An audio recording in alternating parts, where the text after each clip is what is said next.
এই গরমে তেল ঝালযুক্ত মাটন রান্নার থেকে বেরিয়ে একটু আলাদা ধরনের রান্না করলাম। নাম রেলওয়ে মাটন কারি। নাম শুনেই বোঝা যাচ্ছে এই রান্নাটির জন্ম কিন্তু ট্রেনের মধ্যে।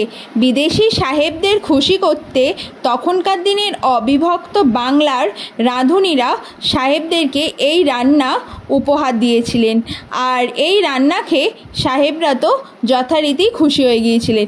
চলো সেটাই তোমাদের সাথে আজকে ভাগ করে নিই। প্রথমেই আমি মিক্সিতে পেঁয়াজ ও রসুন দিয়ে একটা পেস্ট বানিয়ে নিয়েছি। এখানে আমি 1 কিলো চর্বিযুক্ত রেয়াজি মাটন নিয়েছি। এরপর এর মধ্যে একে একে আমি পেঁয়াজ রসুনের পেস্ট, টক দই, হলুদ গুঁড়ো, সর্ষের তেল ও গোলমরিচ গুঁড়ো দিয়ে ভালো করে মাখিয়ে 30 মিনিট থেকে 1 ঘন্টার মতো রেখে দিয়েছি ম্যারিনেট হবার জন্য। প্রথমেই বলে রাখি, এই রান্নাটা খুব একটা ঝালযুক্ত হয় না, তাই এখানে শুকনো লঙ্কার কোনো ব্যবহার নেই। যেটুকুনি ঝাল হবে সেটা গোলমরিচ গুঁড়ো ও কাঁচা লঙ্কার জন্য। আমার যেহেতু একটু বেশি ঝালের দরকার ছিল, তাই আমি গোলমরিচ গুঁড়ো ও কাঁচা লঙ্কার পরিমাণটা একটু বাড়িয়ে দিয়েছি। এবার এই রান্নার জন্য একটি বিশেষ মশলা তৈরি করব। তার জন্য আমরা কড়াইতে দারচিনি, লবঙ্গ, এলাচ, গোটা গোলমরিচ, সাদা জিরে, মরিচ, নুন দিয়ে ভালোভাবে নেড়ে নেব যতক্ষণ না সাদা জিরেটা একটু লাল লাল হয়ে আসছে ততক্ষণ। ভাজা হয়ে গেলে মশলাটাকে গুঁড়ো করে নেব। এরপর ডুমো করে কাটা মাংসের আলুগুলোকে নুন ও হলুদ মাখিয়ে সর্ষের তেলে 90% মতো ভেজে নেব।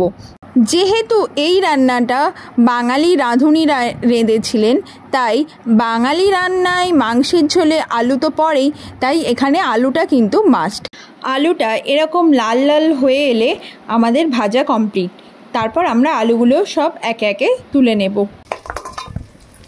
এরপর ওই তেলের মধ্যে তেজপাতা ফোড়ন দিয়ে পেঁয়াজ কুচিগুলো দিয়ে লাল লাল করে ভেজে নেব। পেঁয়াজের রং হালকা বাদামি কালার হয়ে এলে ওর মধ্যে আদা ও টমেটো বাটার মিশ্রণটা দিয়ে আবারও ভালো করে নাড়তে থাকবো।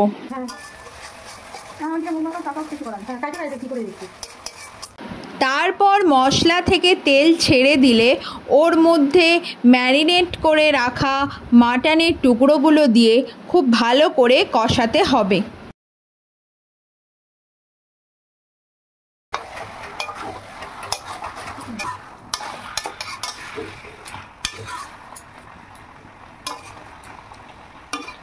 দেখতেই পাচ্ছ মাংস থেকে জল ছাড়তে শুরু করে দিয়েছে। এবার ওর মধ্যে ভেজে রাখা আলুগুলো দিয়ে আবারও ভালো করে কষিয়ে নেব। প্রথমেই বলেছিলাম এই রান্না খুব একটা ঝাল হয় না, কিন্তু যদি কেউ ঝাল খেতে পছন্দ করে তাহলে সে কাঁচা লঙ্কা ও গোলমরিচের গুঁড়োটা দিতে পারে। সেই জন্য আমি এখানে 5-6টা কাঁচা লঙ্কা, কাশ্মীরি লঙ্কার গুঁড়ো সামান্য ও নুন দিয়ে ভালো করে নাড়াচাড়া করে নিয়েছি। কাশ্মীরি লঙ্কার গুঁড়ো মূলত আমি এখানে দিয়েছি ওই একটু কালারের জন্য। আপনারা চাইলে এটাকে অ্যাভয়েড করতে পারেন। এবার প্রেসার কুকারে জল দিয়ে মাংসগুলোকে আমি সেদ্ধ হতে দেব। জলের পরিমাণটা আপনি কতটুকু ঝোল খাবেন সেই হিসেবে দিতে হবে। আপনারা চাইলে এটা কড়াইয়েও সিদ্ধ করতে পারেন, প্রেসার কুকারে দিলে তাড়াতাড়ি সিদ্ধ হয়ে যাবে, সেই জন্য আমি এটাকে প্রেসার কুকারে দিয়েছি।